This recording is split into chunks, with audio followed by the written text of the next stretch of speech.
नमस्कार दोस्तों, स्वागत है आपका फिर से हमारे YouTube चैनल आके टेक में। तो जैसा कि मैंने आपकी पिछली वीडियो में बताया था कि कैसे यूनियन बैंक ऑफ इंडिया के कियोस्क को लॉगिन करना है, और ये भी मैंने आप लोगों से कहा था कि अगली वीडियो में मैं आपको जो है उनके ऑप्शंस के बारे में बताऊंगा। थोड़ा वीडियो लेट हो गई बनाने में मेरे को किसी कारणवश, लेकिन मैं आज आपको बताऊंगा कि यूनियन बैंक के कियोस्क के अंदर कौन कौन से ऑप्शंस आते हैं, उनको कैसे यूज़ करना है। आज मैं आप हर वीडियो में मैं आपको एक नए ऑप्शन के बारे में बताऊंगा। एक बार में अगर पूरे ऑप्शन के बारे में बता दूंगा तो वीडियो बहुत लंबी हो जाएगी, इससे कोई फायदा नहीं होगा, आप लोगों को समझ में नहीं आएगा। तो हर वीडियो में मैं आपको एक ऑप्शन के बारे में बताया करूंगा ताकि आपको अच्छे से समझ में आए, बढ़िया से समझ में आए। तो चलिए वीडियो शुरू करते हैं, लेकिन अगर उससे पहले अगर आप इस वीडियो में नए हैं तो प्लीज़ हमारे चैनल को सब्सक्राइब करिएगा, वीडियो को लाइक करिएगा और वीडियो को शेयर जरूर करें। और कोई दिक्कत, कोई परेशानी हो, कोई चीज़ समझ में ना आए तो हमें कमेंट करके पूछ जरूर सकते हैं। वैसे एक कमेंट आया था भाई का कि इसमें अभी अकाउंट ओपनिंग का ऑप्शन नहीं आ रहा है, तो मैं भाई को बताना चाहूँगा कि ऑप्शन आ रहा था, लेकिन अभी कुछ अपडेट चल रहे हैं कियोस्क में, तो इसीलिए ऑप्शन हट गया है। कुछ ऑप्शन जोड़े गए हैं जो कि हट गए हैं। तो चलिए शुरू करते हैं अपनी वीडियो पे। तो जैसे मैंने बताया था आपको, ये लोन रिकवरी देखिए ऐसा है, जो यूनियन बैंक ऑफ इंडिया से जो कस्टमर जो लोन लेता है उनकी लिस्ट जो है आरओ जो है अपने बैंक के सीएसपी के पोर्टल में अपलोड कर देता है, ताकि हम लोग जो है उनके ईएमआई को जमा करा के कुछ कमीशन कमा सकें बैंक की तरफ से। ठीक है। तो ज़्यादातर कस्टमर आता नहीं है, कोई भी सब बैंक के जाना पसंद करते हैं, कोई कस्टमर आता नहीं जमा करने। तो ये तो एक ना के बराबर है, कोई काम का मतलब नहीं है हम लोगों का। तो हमारा जो मेन काम का मकसद होता है ट्रांजैक्शन। ट्रांजैक्शन में सबसे पहले देखिए एईपीएस आता है। एईपीएस में आप balance inquiry, cash deposit, cash withdrawal, fund transfer, mini statement, ये सब आप कर सकते हैं। तो बैलेंस इंक्वायरी में आप करना क्या है, करना कैसे है वो आप देख लीजिए। तो बैलेंस इंक्वायरी में जब आप क्लिक करेंगे तो इस तरह से आपको एक इंटरफेस खुल के आता है। तो इसमें आपको कस्टमर का आधार नंबर डालना है। कस्टमर का आधार नंबर डालेंगे आप जैसे ही, उसके बाद आपको बैंक सेलेक्ट करना है कि कस्टमर का कौन सा बैंक है। जैसे ही आप कस्टमर का बैंक सेलेक्ट करेंगे उसके के बाद यहाँ पे आप ओके करेंगे, जिसमें लिखा है I hereby voluntary give consent to my use Aadhaar VID detail to authenticate my from UIDAI. यहाँ पे आप गेट बैलेंस करेंगे, बायोमेट्रिक में लाइट जलेगी, कस्टमर फिंगर रखेगा, कस्टमर का बैलेंस शो हो जाएगा। तो ये आपका नॉर्मल हो गया बैलेंस इंक्वायरी। इसके बाद आता है कैश डिपॉजिट। कैश डिपॉजिट में आप क्या कर सकते हैं, जिन बंदों का या जिन कस्टमर के अकाउंट में आधार लिंक है तो उनका आप पैसा यहाँ से डिपॉजिट कर सकते हैं, लेकिन जिनका आधार लिंक है तो ये करना क्या है, इसमें भी सेम वही आधार नंबर आप डालेंगे कस्टमर का कौन सा बैंक है उसको आप सेलेक्ट करिएगा। उसके बाद आपको यहाँ ऑप्शन देना है, टिक देना है।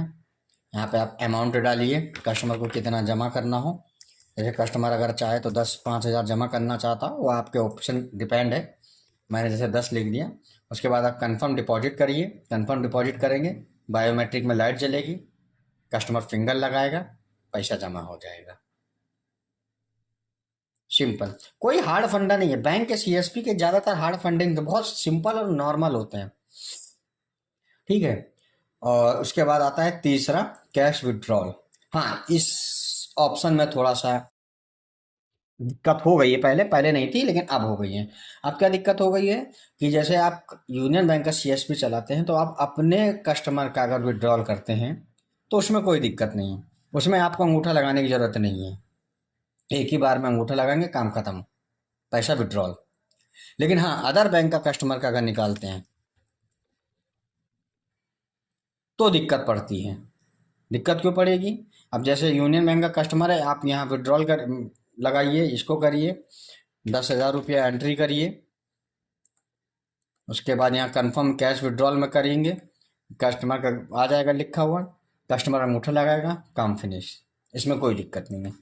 लेकिन जैसे ही आप इसको सेलेक्ट हटाएंगे, कोई दूसरा बैंक सेलेक्ट करते हैं, यूनियन बैंक को छोड़ के अगर करते हैं, सेम ऑप्शन वही रहने देते हैं, कन्फर्म विड्रॉल मारेंगे तो यहाँ पे जो ये ऑप्शन आया है, please proceed with the BC authentication first, यानी कि पहला अंगूठा बीसी का लगेगा जिसके नाम पे सेंटर चल रहा है। उसका वेरीफाई होने के बाद तब कस्टमर का अंगूठा लगता है। बस ये लेकिन तभी के लिए जब अदर बैंक का पैसा निकालते हैं, विड्रॉल करते हैं। अगर आपका सेम बैंक का है, यूनियन बैंक का कस्टमर है, तो कोई दिक्कत नहीं है। उसके बाद आता है फंड ट्रांसफर। फंड ट्रांसफर में क्या है आपका,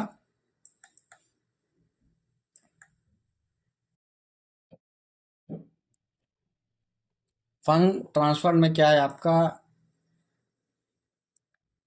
यूनियन बैंक के कस्टमर के अकाउंट से यूनियन बैंक के कस्टमर के अकाउंट में पैसा ट्रांसफर कर सकते हैं बिना उसको विड्रॉल किए, डायरेक्ट कस्टमर के अकाउंट में ट्रांसफर हो जाएगा। तो उसके लिए यहाँ पे कस्टमर का अकाउंट आधार नंबर डालेंगे जिसके अकाउंट से विड्रॉल करना है, और उसके बाद जिस कस्टमर के अकाउंट में डालना है उसका आधार नंबर यहाँ डालिए, और आधार नंबर डालने के बाद वेरीफाई तो कोई ज़रूरत नहीं है इसमें।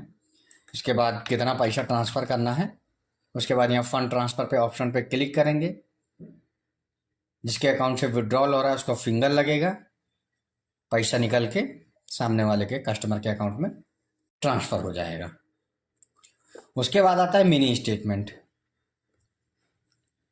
मिनी स्टेटमेंट में क्या है,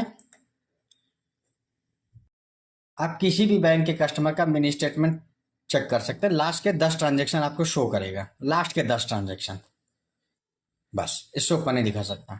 करना क्या है, वही आधार नंबर डालिए कस्टमर का, कोई भी बैंक सर्च कर लीजिए, इसको आपको ऑप्शन को क्लिक करना है, गेट मिनी स्टेटमेंट करना है, कस्टमर का मिनी स्टेटमेंट चेक हो जाएगा पूरा। ठीक है दोस्तों, तो ये तो था एपीएस के बारे में जो मैं आपको बताना चाह रहा था, जो मैंने आपको बताया। बस थोड़ा जो चेंजेस हुए हैं कैश विड्रॉल में हुए हैं एनपीसीआई के थ्रू, क्योंकि धोखाधड़ी बहुत हो रही थी इसीलिए एनपीसीआई ने ये सब किया है। क्योंकि कोई किसी के नाम की आईडी लेके चला रहा था, विड्रॉल करता था, पैसा लेके फरार हो जाते थे, तो बेचारा फंसता कौन था, जिसके नाम दुकानदार। तो इसी के लिए एनपीसीआई ने ये रोका गया है कि अगर पैसा विड्रॉल कर रहे हैं सेम ब्रांच का है तो कोई दिक्कत नहीं, अदर ब्रांच का है तो उसके लिए पहले बीसी का अंगूठा लगना जरूरी है, उसके बाद कस्टमर का अंगूठा। तो उम्मीद करता हूं दोस्तों आप लोगों को वीडियो समझ में आई होगी अच्छे से। अगर आपको कोई डाउट कोई परेशानी होती है तो हमको जरूर बताइएगा। धन्यवाद, मिलते हैं अगली वीडियो में।